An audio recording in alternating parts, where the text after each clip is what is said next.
যে আল্লাহ রাব্বুল আলামিন যে বলতেছে যে তোমরা পরিপূর্ণভাবে ইসলামের মধ্যে প্রবেশ করো, কেন আল্লাহ মুসলমানদের সন্তানকে পরিপূর্ণভাবে ইসলাম ধর্ম গ্রহণ করতে বলল, এটাই বোঝানোর জন্য।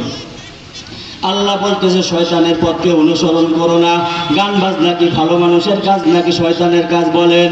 আল্লাহর হাবিব সাল্লাল্লাহু আলাইহি ওয়াসাল্লাম বলেন আল জারাসু মাযামিরুশ শায়াতিন, বাদ্যযন্ত্র হচ্ছে শয়তানের আওয়াজ। বলেন নাউজুবিল্লাহ।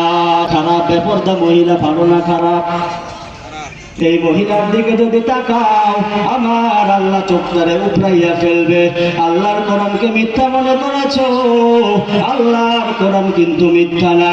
বেপরদার মধ্যে যদি চলো আমার আল্লাহ চোখটারে উপড়াইয়া অন্ধ করে জাহান্নামের মধ্যে দিবে। এই জন্য মুসলমান নামে মুসলমান হলে হবে না। বাবা মুসলমান, দাদা মুসলমান, 14 গোষ্ঠী মুসলমান নামের মুসলমান দিয়ে কাজ হবে? আওয়াজ করে বলেন কাজ হবে নি? কিয়ামতের ময়দানে নামের মুসলমানের কাজ নাই, কামের মুসলমানের কাজ আছে। কোন মুসলমানের? আওয়াজ করে বলেন। কামের মুসলমান কারা? আল্লাহ রাব্বুল আলামিন বলেন ইল্লাল্লাযীনা আমানু ওয়া আমিলুস সলিহাত। আমি আল্লাহ রাব্বুল আলামিনের দরবারে দুই ক্যাটাগরির মানুষ হচ্ছে কামের মুসলমান। কয় ক্যাটাগরি বলেন? দুইটা গুণ যেই মুসলমানের মধ্যে থাকবে দুনিয়ার মধ্যে সেই হচ্ছে দামি মুসলমান। দুইটা গুণ যার মধ্যে নাই সে হবে নামের মুসলমান, কামের মুসলমান না। এই মুসলমান নাম দিয়ে তুমি দুনিয়ার বাহাদুরি করতে পারবে, এই নামের মুসলমান দিয়ে তুমি আল্লাহর বানানো জান্নাতে যেতে পারবে না। ঠিক কিনা? তাহলে কয়টা গুণ অর্জন করতে হবে? বলেন দুইটা গুণ। কয়টা গুণ? আল্লাহ রাব্বুল আলামিন বলে এই দুইটা গুণ খুব খেয়াল করে সুন্দরে বাসনা করে আর মুসলমান অবহেলা করো না। আল্লাহ রাব্বুল আলামিন কিন্তু ছাড় দেয় কিন্তু ছেড়ে দেয় না। আমার আল্লাহ ধরে না। আল্লাহ যখন ধরে রান্না করা ভাত খাওয়ার সুযোগ দেয় না। কথা বলেন ঠিক কিনা? কাদেরে রত্তদারে বরকামাল আনতা রাব্বি আনতা হাসবি জুল জালাল তুহি কাদের জলিলুল্লাহ জাহানা গম বহরহালে তুহি মেরা নিগাহবান। আমাদের মালিক কে? আওয়াজ করে বলেন কে? আমাদেরকে খাওয়ানোওয়ালা কে?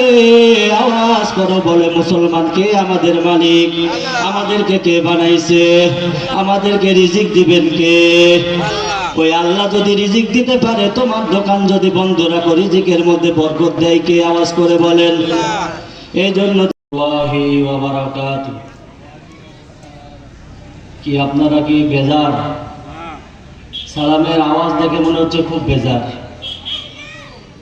মুসলমান কখনো কোনো বিষয় নিয়ে বেজার হতে পারে? আওয়াজ করে বলেন পারে?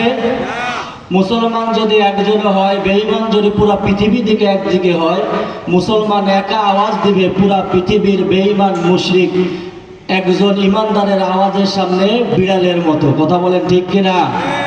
আওয়াজ করে বলেন আপনারা খুশি না বেজার? সকলে উচ্চ আওয়াজে বলেন আলহামদুলিল্লাহ। সকলে যেহেতু খুশি, এই খুশিটা আরেকটু প্রকাশ করতে হবে। কিন্তু বাহির থেকে যখন আমাদের ঘরে মেহমান আসবে, আসার পরে যদি মেহমান দেখে ঘরের মানুষগুলো এলোমেলো, তখন কি পরিবেশটা ভালো লাগবে না খারাপ? মেহমান কি মনে করবে? আমাকে দাওয়াত করে ঘর থেকে পালাইছে। বিষয়টা কেমন লাগে না? এই জন্য আমরা এলাকাবাসী সকলেই আমাদের এই প্যান্ডেলকে আলোকিত করার জন্য লাইট সুন্দর ব্যবস্থা করলাম, প্যান্ডেলের উন্নত করলাম, অনেক সুন্দর কারুকার্য দিয়ে আমরা প্যান্ডেল সাজাইলাম। এটার মধ্যে কোনোই কামিয়াবি নেই। একমাত্র কামিয়াব হচ্ছে আমরা ঈমান ও আমলকে ঠিক করার নিয়তে মাহফিলের প্যান্ডেলে বসে নেক আমলের নিয়তে কিছু কথা শোনা। সকলে শুনবেন তো ইনশাআল্লাহ? যারা আছেন সকলে সামনের দিকে আসেন। আল্লাহ রাব্বুল আলামিন বলেন যদি আমার কোনো বান্দা আমি আল্লাহর রহমতকে তালাশ করার জন্য যদি এক বিধাত যদি সামনে আসে, আমি আল্লাহর রহমত তার দিকে এক হাত সামনে অগ্রসর হয়। বলেন সুবহানাল্লাহ।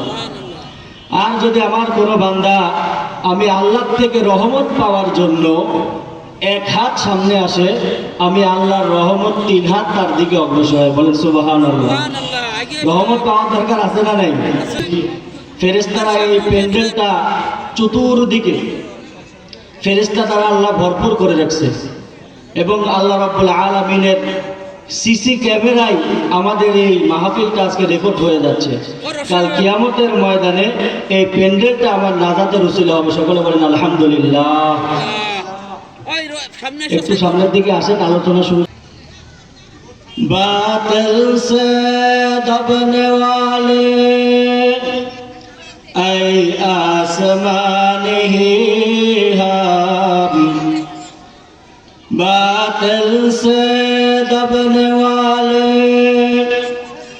ऐ आसमान ही हम, तो बर कर चुका है ऐ इम्तिहा हमारा, तो बर कर चुका है ऐ इम्तिहा हमारा। मोहम्मद ने आका कुफ्र को मिटाया,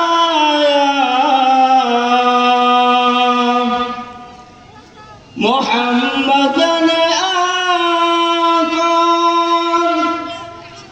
कुफ्र को मिटाया,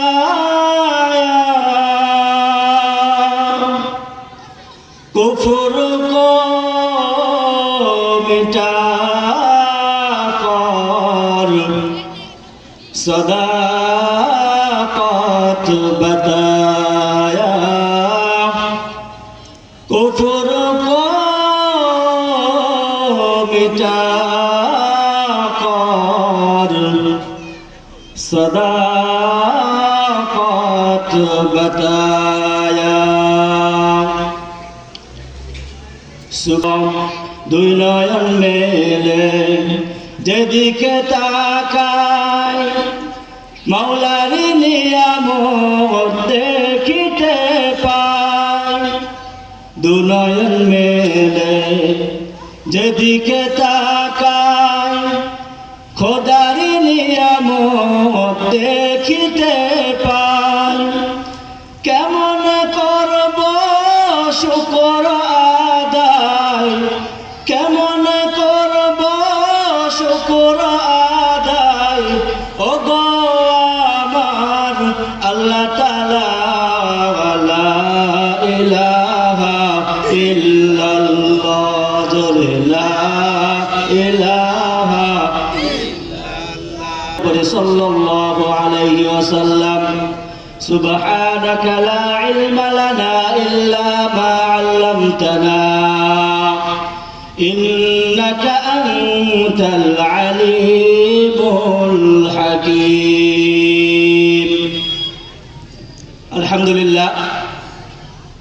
বাসপুকুরিয়া যুব সমাজ ও এলাকাবাসীর উদ্যোগে ঐতিহ্যবাহী তাফসীরুল কোরআন মাহফিলের আজকে মঞ্চে উপবিষ্ট সম্মানিত সভাপতি সাহেব, প্রধান অতিথি, আমার সামনে উপবিষ্ট এলাকার মুরব্বী আজম এবং জাতির কর্ণধার হযরতে উলামা ইকরাম এবং পর্দার আড়ালের মা ও বোনেরা, সকলকে জানাই আন্তরিক মোবারকবাদ। সম্মানিত উপস্থিতি, আমি কালামুল্লাহ পাক থেকে আপনাদের সামনে একখানা আয়াত তেলাওয়াত করেছি। আল্লাহ রাব্বুল আলামিন যদি তৌফিক দান করে আয়াতের সমন্বয়ে কিছু কথা বলবো। ওমা তাওফীকি ইল্লা বিল্লাহ। সম্মানিত উপস্থিতি, আল্লাহ রাব্বুল আলামিন কোরআনের মধ্যে ঈমানদারদেরকে লক্ষ্য করে বলেন, ইয়া আইয়ুহাল্লাযীনা আমানু দুখুলু ফিস সিলমি কাফা আল্লাহ রাব্বুল আলামিন ঈমানদারদেরকে লক্ষ্য করে বলে, আমার ঈমানদার বান্দা, তোমরা খুব খেয়াল করে একটা বিষয়ের প্রতি লক্ষ্য রাখবে। বিষয়টাকে আল্লাহ রাব্বুল আলামিন বলতেছেন, ইয়া আইয়ুহাল্লাযীনা আমানু দুখুলু ফিস-সিলমি কাফা। হে ঈমানদারগণ, মুসলমান, তুমি আমি আল্লাহ রাব্বুল আলামিন তোমাদের সামনে যেই মনোনীত করেছি ইসলাম ধর্মকে, এই ধর্মের মধ্যে তোমরা পরিপূর্ণভাবে প্রবেশ করো। কার মধ্যে? ইসলাম ধর্ম। ইয়া আইয়ুহাল্লাযীনা আমানু দুখুলু ফিস-সিলমি কাফা। হে ঈমানদারগণ, তোমরা পরিপূর্ণভাবে ইসলামের মধ্যে প্রবেশ করো। এখন বলেন, আল্লাহ কেন আমাদেরকে পরিপূর্ণভাবে ইসলামের মধ্যে আসার দাওয়াত দিতেছে? আমার বাপ মুসলমান, দাদা মুসলমান, 14 গোষ্ঠী মুসলমান, আমিও দাড়ি কাটা মুসলমান, কথা বলেন ঠিক কিনা? মুসলমান না? তাহলে আল্লাহ এখানে আমার 14 গোষ্ঠী যেখানে মুসলমান, হিন্দু খ্রিস্টানের কোনো অবকাশ নাই, এখানে আবার কেমন মুসলমান হব? আল্লাহ পরে বলতেছেন, ইয়া আইয়ুহাল্লাযীনা আমানু দুখুলু ফিস-সিলমি কাফা ওয়া লা তাত্তাবিউ খুতুওয়াতিশ শাইতান। খবরদার খবরদার, ইত্তাবিউ, তোমরা অনুসরণ করো না কার? খুতুওয়াতিশ শাইতান, শয়তানের অনুসরণ করো না। শয়তান কারা চিনেননি? শয়তান চিনেন? আওয়াজ করে বলেন, চিনেননি? না না, শয়তান চেনা যায় না। দুনিয়ার মধ্যে শয়তান হচ্ছে যেই বন্ধু আমাকে মাহফিল থেকে দূরে সরাইয়া রাখছে, সে কে? শয়তানকে আওয়াজ করে বলেন, যে কোরআন থেকে আমাকে দূরে সরাইয়া রাখলো সেই হচ্ছে শয়তান। আল্লাহর দুশমন, মুসলমানদের দুশমন, কোরআনের দুশমন, কথা বলেন ঠিক কিনা? যে কোরআনের মাহফিল থেকে মানুষকে দূরে সরাইয়া রাখে, যে আল্লাহর কোরআন শোনাই থেকে মানুষকে দূরে। কোনটা? কোরআনের মাহফিলে এসেছে, কোরআনের মাহফিল শুনবো, কোন নেতা এলো কোন নেতা গেল এটা দেখার টাইম মুসলমানের নাই। নেতা আসবে নেতা যাবে, মুসল্লির কি হবে? আওয়াজ করে বলেন ঠিক কিনা? নেতার পিছনে ঘুরে লাভ আছে? যেই নেতা পালানোর সময় উম্মতের কোনো ফিকির করে না, সেই নেতার পিছনে ঘুরে নিজের জীবন জৈবন নষ্ট করে কোনো লাভ আছে? আওয়াজ করে বলেন, লাভ আছে? যেই নেতার পিছনে ঘুরলে লাভ আছে, সেই নেতার পিছনে ঘুরব। নেতাটাকে আল্লাহর রাসূলের, আল্লাহর হাবিব সাল্লাল্লাহু আলাইহি ওয়াসাল্লাম বলেন, দুনিয়ার মধ্যে তুমি যত মহাব্বত করো, কোনো মহাব্বত দুনিয়ার মধ্যে কাজে আসবে না, তবে দুইটা জিনিসের মহাব্বত তোমার কাজে আসবে। এক নাম্বার, আহাব্বা ইলাইকুম মিনাল্লাহ। এরে বান্দা, যদি আমি আল্লাহর মহাব্বত যদি অন্তরের মধ্যে রাখতে পারো, তাহলে তোমার জীবনটা কামিয়াব হয়ে যাবে। দুই নাম্বার মহাব্বত হচ্ছে রসুলের মহাব্বত।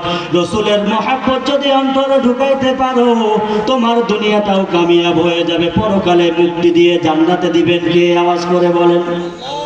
তাহলে কয়টা মহাব্বত অন্তরে রাখতে হবে? 10 নম্বর পারা, সূরাতুত তাওবা, 24 নম্বর আয়াত। কয় নম্বর আয়াত? পারা। আল্লাহ রাব্বুল আলামিন বলতেছেন, 8টা বস্তুর মহাব্বত তোমার অন্তর থেকে বাহির করতে হবে। কয়টা বস্তুর মহাব্বত? 8টা বস্তুর মহাব্বত। যদি 8টা বস্তুর মহাব্বত যদি অন্তর থেকে বাহির করতে পারো, তাহলে তুমিই হচ্ছে খাঁটি ইমানদার। কি খাঁটি? তাহলে এই 8টা জিনিসের মহাব্বত আমাদের অন্তর থেকে বাহির করতে হবে। প্রথম মহাব্বত, পিতা মাতার মহাব্বত। কার মহাব্বত? পিতা মাতার মহাব্বত। তার মানে কি? হুজুর কি বয়ান করে? পিতা মাতার মহাব্বত অন্তর থেকে বাইর করতে হবে না। পিতা মাতাকে মহাব্বত করবেন, তবে কার থেকে বেশি মহাব্বত করা যাবে না? আল্লাহ রসুল থেকে বেশি মহাব্বত করা যাবে না। কার থেকে? আল্লাহ রসুল থেকে বেশি মহাব্বত করা যাবে না। 2 নাম্বার, ওয়া আবনাউকুম, তোমার ছেলে সন্তানের মহাব্বত অন্তরের মধ্যে বেশি থাকতে পারবে না। কার মহাব্বত? আওয়াজ করে বলেন। ছেলে সন্তানের মহাব্বত। ছেলে সন্তানের মহাব্বত করবেন, তবে আল্লাহ রসুল থেকে বেশি মহাব্বত ছেলে সন্তানদেরকে করা যাবে? আওয়াজ করে বলেন, যাবে? যাবে না।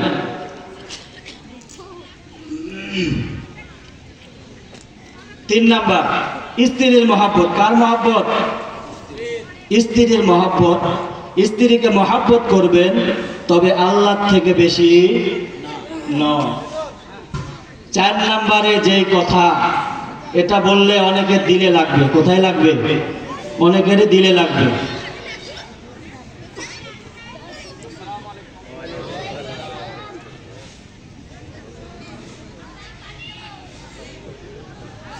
তাহলে এই 4 নম্বর মহাব্বত, ওয়া আশিরাতুকুম। সকলে আমার সাথে আরবি শব্দটা বলেন তো, ওয়া আশিরাতুকুম। 4 নম্বর মহাব্বত, দুনিয়ার কোন নেতার মহাব্বত অন্তরে রাখতে পারবে না। কার থেকে বেশি? কার থেকে বেশি? আল্লাহ, আল্লাহ রসুল থেকে বেশি মহাব্বত নেতারে করতে পারবে না। আল্লাহ রব্বুল আলামিন বলেন, দুনিয়ার এই গান্ডা নেতার পিছনে ঘুরে যদি জীবনের মূল্যবান হায়াতটাকে নষ্ট করো, আরে বাবা, নেতা ভোটের আগে আছে, ভোটের পরে নেতার ধুলাও খুঁজে পাওয়া যায় না। কথা বলেন ঠিক কিনা? আরে ক্ষমতায় যে খাইছে আরেক দল খাবে, এভাবে খেতে থাকবে। তোমার কি হইতেছে? এনে তুমি রিক্সা চালক রিক্সা চালাইয়া খাও, তুমি ভ্যান চালক ভ্যান চালাইয়া খাও, তুমি কৃষি কাজ করো কৃষি কাজ করে খাও। নেতা কিন্তু দেশের থেকে দেশেও করে, বাইরেও করে। ঠিক কিনা? নেতা পালানোর জায়গা আছে, তোমার পালানোর জায়গা কিন্তু নাই। এই জন্য আল্লাহ বলছে, নেতারে মহাব্বত কর। তবে কতটুকু মহাব্বত করবি রে বান্দা?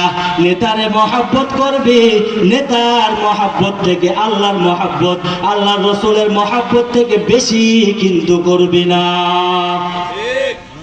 তবে আলহামদুলিল্লাহ, আমাদের যে নেতা উপস্থিত আছে আলহামদুলিল্লাহ অনেক ভালো। ভালো মনের মানুষ না হলে এখানে আসতো? বলেন আসতো? বিগত বছর কোন নেতার চেহারা দেখছেন? দেখছেন? কোরআনের কাছে সকলকে আসতে হবে। ঠিক কিনা? কোরআন ছাড়া কোনো উপায় আছে? আওয়াজ করে বলেন, আছে? মুসলমানদের একমাত্র ঠিকানা কি? কোরআন। এই কোরআনের বিরোধিতা যে করবে, কোরআনের দিকে যে চোখ তুলে তাকাবে, তার এই চোখকে আমরা উপড়ে ফেলবো। কথা বলেন ঠিক কিনা? মুসলমান কখনো বুলেট বোমাকে ভয় করতে পারে? আওয়াজ করে বলেন, পারে? পারে না। মুসলমান কোনো বুলেট বোমাকে ভয় করতে পারে না। আরে মুসলমানের বুলেট তো বুকে লাগে, পিঠে লাগে না। কথা বলেন ঠিক কিনা?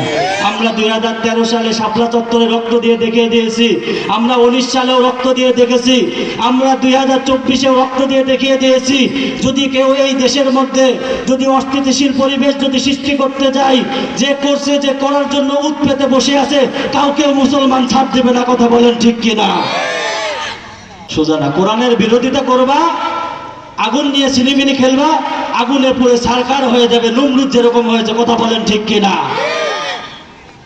ফেরাউনকে যেইভাবে আল্লাহ ধ্বংস করেছে, ইসলামের বিরোধিতা যেই করতে আসবে সেইভাবে ধ্বংস হয়ে যাবে। আওয়াজ করে বলেন ঠিক কিনা? এই জন্য কোরআনের সাথে লাগতে এসো না। বিগত দিন থেকে শিক্ষা নাও। যদি শিক্ষা যদি না হয়, তাহলে তোমরাও রেডি থাকো। আমি কি কোনো রাজনীতির দলকে উদ্দেশ্য করে বলতেছে? আপনারা কি মনে করতেছেন রাজনীতি হইতেছে? এখানে রাজনীতি হইতেছে? মুসলমান কোরআনের কথা বললে একটু উঁচু আওয়াজে কথা বলে বলে হুজুরের রাজনীতি শুরু করছে। কি রীতি? রাজনীতি। এটা রাজনীতি না, এটা হচ্ছে নীতির কথা। কিসের কথা?